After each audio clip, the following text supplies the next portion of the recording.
Well, welcome everybody that's with us today to our Truett Church Network podcast for the day. We have Pastor Rich Villodas from lead pastor at, I wrote this all down, make sure you get it right, New Life Fellowship in Queens in New York City. And so we appreciate you being with us today, Rich. So good to be here with you. Thanks for the invitation. Yeah. When I reached out to a lot of friends around the country of people whose voices they appreciate that have brought just helpful, thoughtful, reflective responses to crisis, to leadership and pastoring in general, your name consistently came in. And, I just appreciate from an email from someone you didn't know to respond. And, I think one of our professors, Dr. Jared Alcantara, emailed me and said to say hello, and that he's sorry he wished he could be with us today and say hello. And I think you've met with some of Truett's and Baylor's doctoral students a time or two in New York the past few years. Yeah, there's been a cohort of folks, I think doctoral students who've come out, and I've had some time to connect with them. And I'm glad that Jared, I've read a couple of his books there. So send them my regards, please. Yeah, I will. Well, this is the question we're asking well, let me mention first, our friends at Missio Alliance, which you and I have both been involved in various ways, have helped share this out. And I think some of you may be joining today for your relationships with Missio, which I have appreciated Missio's voice as I've come across it the past few years. I know you've been very involved, and so we appreciate Missio Alliance's help with putting this on today. And certainly Truett appreciates our partnership with everything there with Missio, Fresh Expressions, Uptick, and many other ways we partner with them. So our starter question has been, for each of these we've been doing, is what is a practice or a hack that you and your family are employing during this time to get through this and thrive?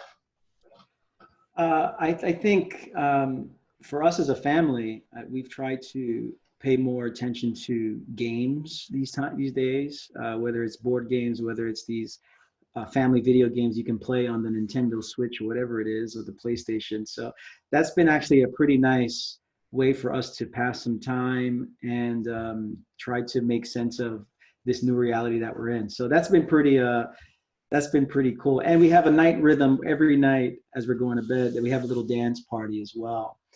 After my son brushes his teeth, he started leading the way. So we have a little dance party to some Elmo song, and we're doing great every night with that. That's great. My daughter asked last night, she said, we haven't had a dance party in a while. I was like, we haven't. We need to get back in the celebratory mood a little bit. But we had just a rough game night that did not go so well. And it's getting more and more competitive. And so we needed all a break last night. But, yeah. I'm dancing because the kids are about to go to bed. So that's my No, I understand that. Well, many on here know you and know of you. Many may not. Can you give us kind of the 90-second bio of Rich? Yeah. I'm born and raised in New York City, of Puerto Rican descent, in Brooklyn, New York. I pastor a New Life Fellowship Church in Queens, New York City, a church that was started by a guy named Pete Scazzaro, and took over for Pete some 7 years ago as the lead pastor. New Life is one of the more diverse congregations in the world, with over 75 nations represented in our congregation. And we are, for those who have been watching the news, in Elmhurst, Queens, which is really the center at this point of the pandemic. Married to my wife, Rosie, since 2006, and have a 10-year-old girl daughter, Karis, and a 5-year-old son, Nathan. So that's who I am. That's the elevator pitch on Rich. Yeah, that's great. So what has this been like for you as pastor for your church, being right there, in the middle, in the thick of the hardest hit part of the country?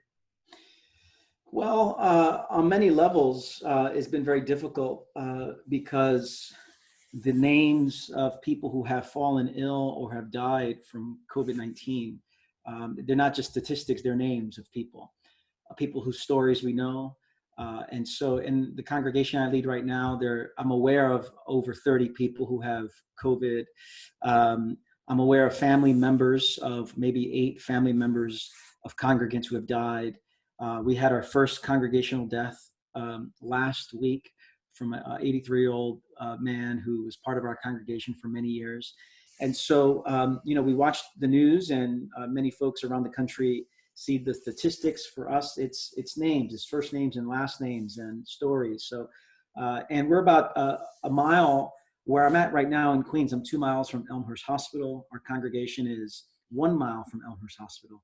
And so we're aware of many of the healthcare workers that are involved. So it's a very real, often very surreal, disorienting experience for many of us in this part of the world.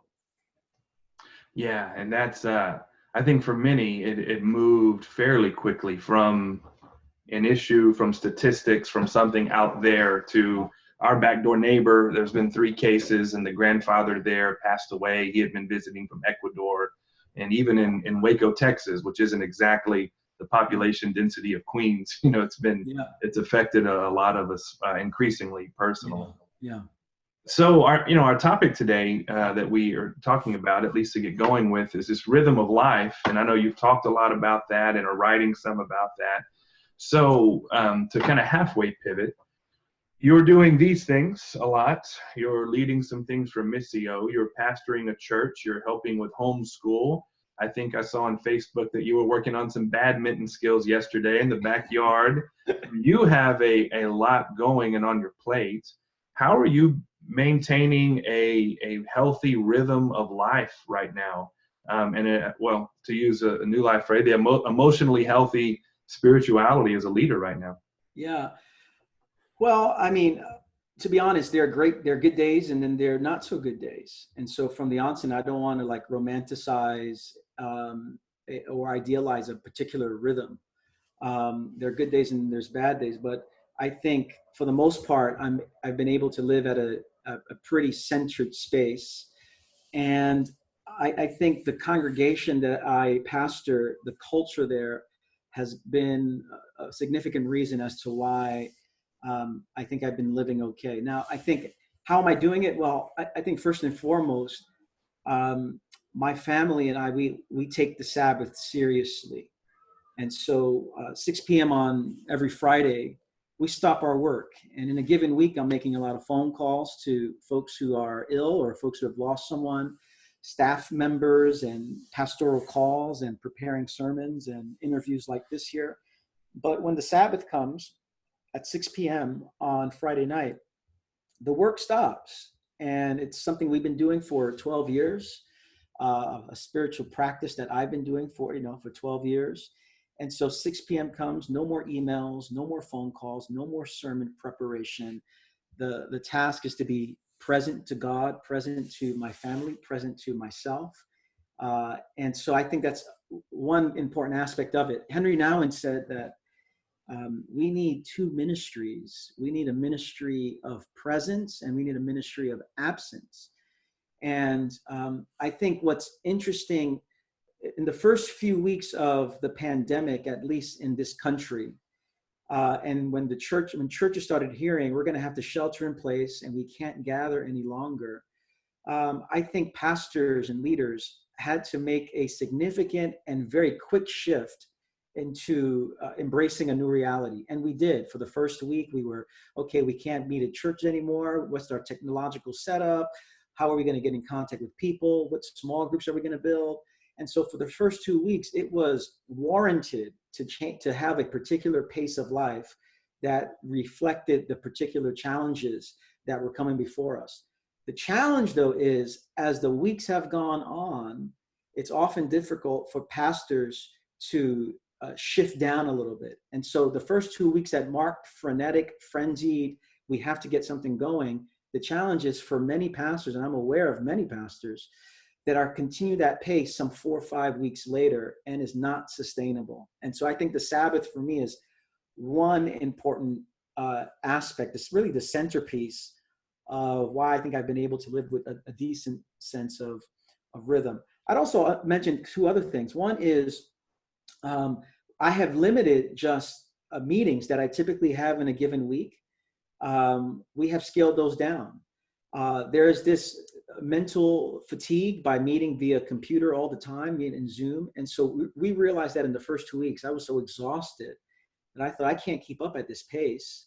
And so, instead of meeting every week, let's meet every other week with particular people. And so limiting those kinds of meetings that would happen via Zoom was important. And I also think on the home front, one of the things that's helped me is just being clear with my wife in terms of negotiating our schedules, in terms of expectations. And at New Life, we talk a lot about expectations, and an expectation is only legitimate when it is conscious, when it is spoken, when it is realistic, when it is agreed upon. And those four things are really important. And I know what it's like to have an expectation like, oh, I need to be doing X, Y, Z. And my wife says, well, you didn't tell me that. And now we're getting in some trouble. And I think my wife has been leading the way in clarifying expectations in our home. But I think that's what's been really helpful to maintain rhythm. What does she need? What do I need? How do we negotiate that well? Those have been some important aspects of trying to maintain a good rhythm during this time.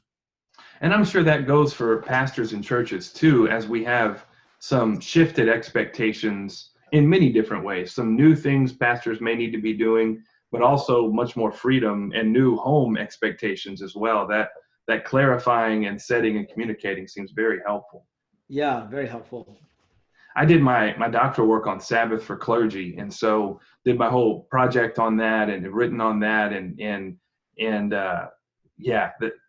when work extends for the pastor and we're breaking the fourth commandment and in the name of Jesus, so to speak, it's very difficult when that phone is always there, but to take that time. But Yeah. Sabbath is an ethic of rest and an ethic of work, right? It values both, and Yeah. I commend you for that. Do y'all do it? Do you end it then at sundown Saturday, or that's Yeah, about so the way y'all do it? 6 p.m. Friday, we often lighting a candle in our living room or our dining room table to remind us of God's presence.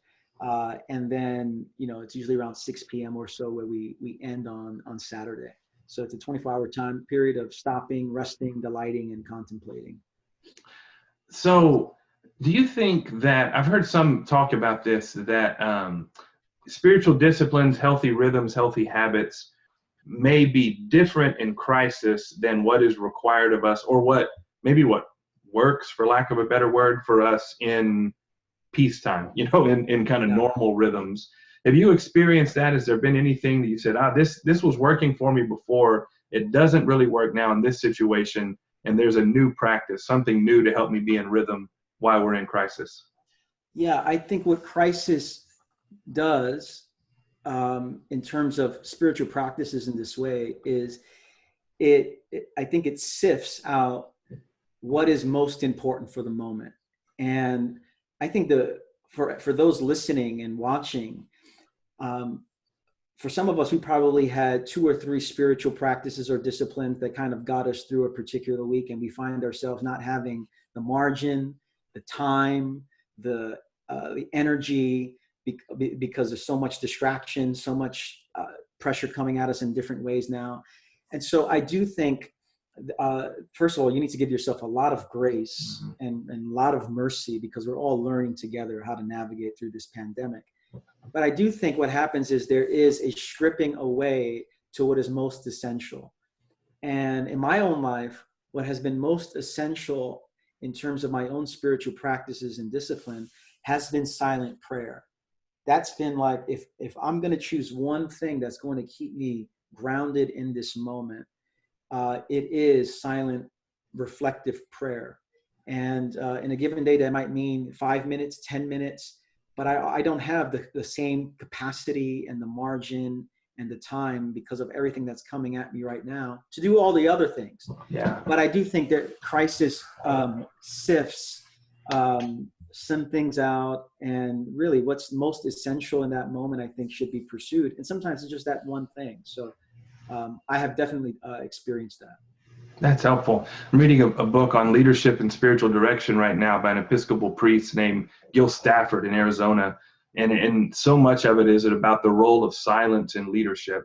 And, so much else coming out is about the role of active reflection, theological reflection, and for the leader and effectiveness. And so that, particularly when there's a lot of noise, shutting out the noise and getting silent before God and allowing the Spirit to simmer a little bit in our souls. That's a wise word. Yeah. What is the pressure for you right now to come back together? I mean, are you facing that pressure pretty heavily by some, or is it still, are y'all pretty much still in a state of, no, we know we're weeks out from this, if not more? Yeah, and this is what I've been communicating almost every week from the beginning of the pandemic. Because New York has been disproportionately impacted, I see us returning later than mostly probably the rest of the country. And I've tried to reiterate that through weekly emails, through various kind of video calls like this that I've done. And so I'm sure there's some in our congregation who are eager to want to get back. But I recognize a couple of things. One, obviously we want to be listening to government officials and those who are in leadership, who are, doctors and scientists and such. But we're trying to realize this is a new norm that we're in. And for us, we might be a lot of months out before we even start returning on a very limited level. And so I've been trying to reiterate that. By God's grace, we have some good online worship on Sundays and things along those lines. Our small groups are meeting virtually. But I personally feel no pressure to speed this thing up. I'm not in any rush at all. And that's definitely one of the differences in like Texas, where it's been opened up, quote unquote, a little more. And that's a lot of the questions we're getting right now of when is the right time and how, and some of those things. Yeah. Well, on a little more, practical theological level, how are you seeing this season shape the church with your church, the pastors you visit with, the people in your orbit, and just what you observe about culture right now? How do you think this is shaping the church for the season or seasons ahead, in good or bad ways? Yeah, a couple of things come to mind. One is, I think a moment like this really forces a decentralization of the church in a healthy way, moving away from personality-driven congregations. One of the things that delighted me the most as a pastor, and this is not unique to our experience in Queens, I heard about this in churches all around the country, was by the time I drafted my own kind of vision as to, okay, this is what we're going to do to stay meaningfully connected. By the time I finished my draft, 75% of our small groups have already decided we're going to be meeting on Zoom or Google Chat, and they didn't take any leadership from me in that respect. I found out after the fact. And so for me, I think that's a really good sign of the health of a congregation, where these organic kind of decisions are being made in a decentralized way, not waiting for the pastor to say, okay, this is what we're doing. We're saying, no, we want to be meaningfully connected in our community. So I think that's a really good sign that we've seen. I also think in terms of what the impact of this, I do think we're going to enter into a new phase of hybridity in terms of technology and in-person worship. And so in the past, technology, meeting this way, was kind of a necessary evil. I think is moving from necessary evil to missional necessity. And I used to be one of those folks where I would say, we had the live stream, but I would say, no, this is a resource, not a replacement. And I still believe that meeting in this way, it should not replace meeting with, in person and such, in an embodied kind of a way. However, I do think there's a higher value now that we're seeing in terms of what can get done in these kind of venues. We can still train, we can still connect. Yes, it's different. Yes, there's to meet in this way kind of dominates the conversation. If it's 5 of us in a group, it's not a polycentric conversation anymore. We can't cross-talk against, with each other. That's kind of the limits of this here. But I think the church needs to wrestle with this new hybridity in terms of worship in person, as well as leveraging what community and worship looks like in these kinds of spaces. From a theological level, I think the degree to which the church, big C, will adjust is the degree to which we will be really reflective and contemplative as to how our faith is speaking to this moment. And so I read a lot of Karl Barth, and he's one of the most important theologians of the 20th century. Many believe he's the most important theologian of the 20th century, at least Protestant theologian. And I remember in the early 1900s when he was in the particular vein of liberalism, theological liberalism, and about human excellence and the moral excellence of humanity, and we're going in the right direction. And then World War I hits, and he realizes that the people who trained him, and he himself as a pastor, he did not have a theology to address the horrors of sin in this way. And so he needed to now step back to theologically recalibrate, to say, what does the Bible have to say? What does God have to say to this particular moment? I think the challenge of the church, generally speaking, is we are not prone to doing that kind of reflective theological work in terms of what are the questions that we need to be asking, what are the theological paradigms and themes that we need to be now emphasizing in this particular moment. And I think to the degree that we will be more reflective, contemplative in terms of our theological priorities and such, is the degree to which we're going to navigate this new reality well. The challenge is the church historically, just generally speaking, especially the evangelical Pentecostal charismatic kind of church, we don't take the time for this level of reflection. And I think that's going to hurt us in the long run if we don't. A lot of our network is Baptist, kind of the middle Baptist group overall, largely, not exclusively, but largely evangelical centrist, maybe a little bit broader term there. And what I'm seeing there, but not a large Pentecostal strain of saying, man, we need to be asking, what is the Spirit up to right now? What is the Spirit teaching us, instead of how do we get back together as soon as possible? But I think that a general repositioning of the church is another one that I've heard, kind of a phrasing of that, which is helpful, because there is so much to be learned. We're part of a brand new small group at our church. So we know some of them, we don't know a lot of them. We've been meeting together about a month, and it's about 20. And Zoom's great for that. That's what I have found. I see everybody's name. Everyone is quicker to listen, slower to speak. You think more about your response. You let this is for new members, for things like that. I think some of these new technological skills we have can be utilized to wonderful effect. Yeah. Depending on your situation and your particular culture and how that's exegeted. But there's so much opportunity. Absolutely. And what I found, and not just in my context, but in other contexts as well, is there is now, because of the accessibility. I mean, the challenge with this moment is that everyone is going live. And I'm the chief of sinners in that thing. But the gift of it is that everyone's going live. And I think there is now greater accessibility. I have people, whether it's family members or whether it's friends, that are typically have not come to church at all, and I've invited them many times, that they're now joining midday prayers and Sunday services. So I think there is something going on through the particular moment that we're in. I agree. And I hear that from pastors all over the place, of varying types and stripes of church, like all sort of different small, rural, urban, different denominations experiencing many of the same things. We have a couple questions coming in on the web, on the chat feature.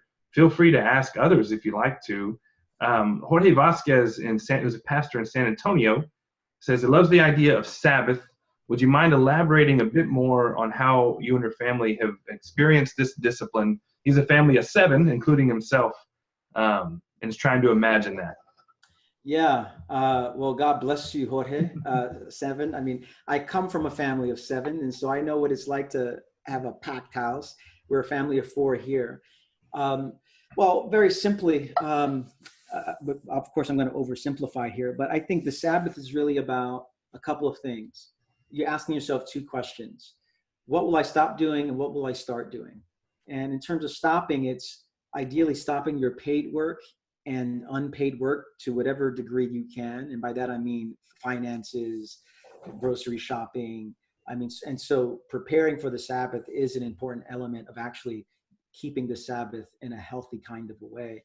I think in terms of what am I start doing, I think the question is, what are the things that bring joy and delight that you want to cultivate? And so the 4 words that we use at NIAC, and Pete Scazzaro is the one who really distilled it in these 4 words, is, stopping my paid and unpaid work, resting. So I'm really making space for leisure, delighting. What are the things, the relationships, the activities that bring joy? And then contemplation. How are we now integrating moments of prayer, scripture, being present to the presence of God? That's going to differ from one family to the next. And the larger the family is, the more complicated it is. And so, in as much as possible, how do you negotiate calendars? How do you say, okay, I need some alone time for this part of the day? A lot of negotiation, a lot of conversation. And depending on how old your kids are, I don't want to romanticize the Sabbath. There's some times where I have the Sabbath with, we practice Sabbath, and we got young kids, and I find myself, I'm more exhausted at the end of the Sabbath than I was when I started it. And so this is not about perfection. It's about how do we make progress here and there. But I think those 2 questions, what do I need to stop doing, and what do I need to start doing that cultivates joy, could be a good way of beginning. Yeah, I think that's Dan Allender's, where he starts with Sabbath. That says, what would you do tomorrow that would give your soul greatest delight? Go, do, and pray you do well. Yeah. And I love it. I mean, that's such a great quote. Marianne McKibben Dana has a book called Sabbath in the Suburbs, where she's a pastor and her husband was a computer engineer, I think, or software engineer, and about a year of doing Sabbath with a family. I think they have 3 kids as a family, and what that was like. It was really helpful for me and my family on how to do this with kids, where it's not just, doing what I want to do all day long. It's really helpful. Yeah. We have another that asks, maybe what are some major lessons the church should learn from? I might add, you mentioned asking the right questions, and the right questions often lead us to discern the answers God has for us in that time. Maybe what are some of those? You've mentioned a couple, some of the questions maybe the church should be asking, leaders should be asking in this time. Yeah.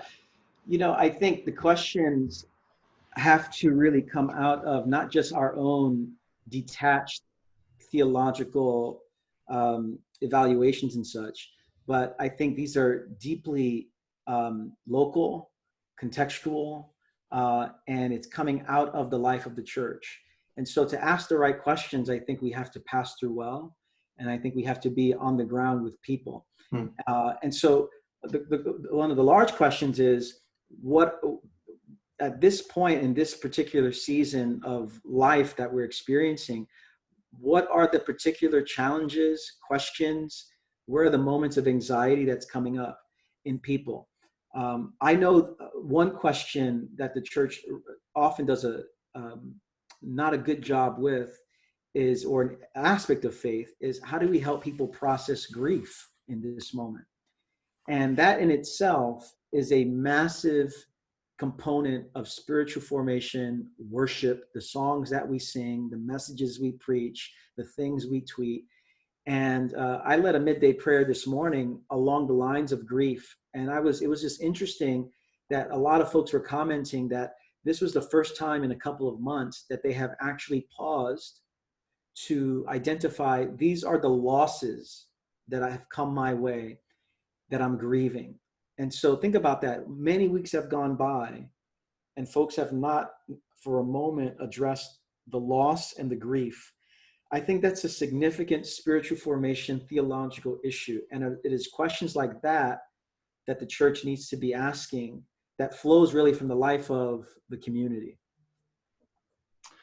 I've been thinking a lot along those lines on a theology of hope. I mean, deep-seated hope that deals with grief, that accepts loss. I've been thinking a lot about the disciples on Holy Saturday, of the loss they were experiencing, and not that we're in that, but we know something is coming back, right? It's such a Christian thing to know something is returning, but to not know when. and to dwell in that middle space. And there seems like so much redemptive possibility to lean into that space right now. We've lost, we know something's coming back, we don't know when, and how do we be faithful right now and healthy right now? There seems like so much possibility for preaching, for teaching, for faith, and prayer in this time. Yeah, and generally speaking, in terms of whether it's large body of believers or individuals, it is that liminal space in between where we have a really hard time living. We're either living in the past of our own hurts and failures and such, or we're trying to anticipate what's to come and fail to be in that liminal, uncertain, I know something's going to change, but I don't know when space. Collectively and individually, it's one of the most important tasks of the spiritual life, which is why disciplines like prayer and silence, to be present to the presence of God, is so important in shaping this kind of capacity to live in that moment. Seinfeld has a new comedy special that dropped on Netflix yesterday, day before, and I watched part of it last night. He has this I don't think he fully understands what he's doing, maybe, but this beautiful riff on none of us want to be where we are. We work our whole lives to be somewhere we're not. Yeah. And he's coming at it from a different angle, but it was one of those at like 11:30 when I'm trying to fall asleep. Wow, that's really profound, isn't it? Like, we never want to be where we are. We always want to be where we're not, and how hard we work at that. Yeah, someone called that destination disease for me a long time ago. So no, that's exactly right. Johnny Parker asked, maybe this probably be our last question. What just may in-person gathering look like when we get together? From no handshakes, can't see a person smile, for visitors, what's that? Any thoughts just on the difficulties of that? I think before we even talk about the difficulties and the awkwardness of what a return might look like, I think it's important to have an underlining theology that makes space for the awkwardness, makes space for the frustration, the lament. When we go back to gathering in our spaces, and in many churches around this country, it is not going to be what we are accustomed to. And if we go into it thinking I want it to be what it was like before, you're gonna be setting yourself up for a lot of disappointment. And so I think the mere fact that we're going to get back together, we have to be able to hold together the celebratory nature of it as well as the grief of it. Because when we get back together, we already thinking about many phases of our own return. And when we get back together, our sanctuary seats 500 people. We're probably going to have 100 or 150 people socially distanced. And when we look around the room, sure, we're going to be happy that we're back. And then we're going to go, man, but where's everyone else?